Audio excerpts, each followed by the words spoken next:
IPL থেকে Bangladeshi pacer Mostafizur রহমানকে বাদ দেওয়ার সিদ্ধান্তটি কেবল দুই দেশের ক্রিকেটীয় সম্পর্কেই ফাটল ধরায়নি, বরং খোদ ভারতীয় ক্রিকেট কন্ট্রোল বোর্ডের অভ্যন্তরীণ স্বচ্ছতা নিয়েও বড় প্রশ্ন তুলেছে।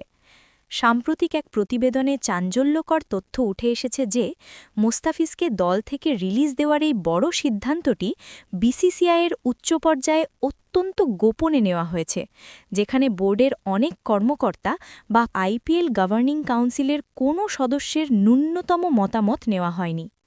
গত মাসে নিলামে ৯.২০ কোটি রুপিতে কলকাতা নাইট রাইডার্স কেকেআর মুস্তাফিজকে দলে নিলেও শনিবার হঠাৎ তাকে রিলিজ দেওয়ার নির্দেশ দেয় বিসিসিআই।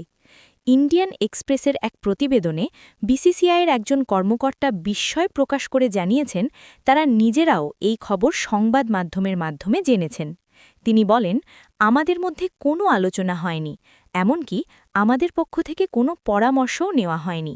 স্পষ্টতই আইপিএল গভর্নিং কাউন্সিলকে পুরোপুরি অন্ধকারে রেখেই এই বিতর্কিত সিদ্ধান্ত কার্যকর করা হয়েছে। বিসিসিআই সচিব দেবজিৎ সাইকিয়া গত শনিবার এই সিদ্ধান্তের কথা ঘোষণা করেন। তিনি জানান, সাম্প্রতিক পরিস্থিতির প্রেক্ষিতে কেকেআরকে নির্দেশ দেওয়া হয়েছে যেন তারা মোস্তাফিজুর রহমানকে স্কোয়াড থেকে অবমুক্ত করে। ধারণা করা হচ্ছে, বোর্ডের শীর্ষস্থানীয় মাত্র দু-একজন এই সিদ্ধান্তের পেছনে মূল ভূমিকা পালন করেছেন, যা এখন অভ্যন্তরীণ অসন্তোষের কারণ হয়ে দাঁড়িয়েছে।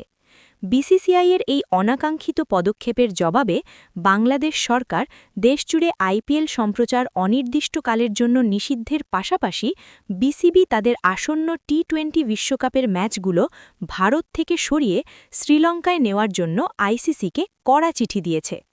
প্রতিবেদন অনুযায়ী দ্বিপাক্ষিক রাজনৈতিক উত্তেজনা এবং সামাজিক যোগাযোগ মাধ্যমে কেকেআরের মালিক শাহরুখ খানকে লক্ষ্য করে চলা উগ্রপন্থীদের ক্রমবর্ধমান দাবির মুখে অনেকটা তড়িঘড়ি করেই মোস্তাফিজকে বাদ দেওয়ার এই সিদ্ধান্ত নেওয়া হয়।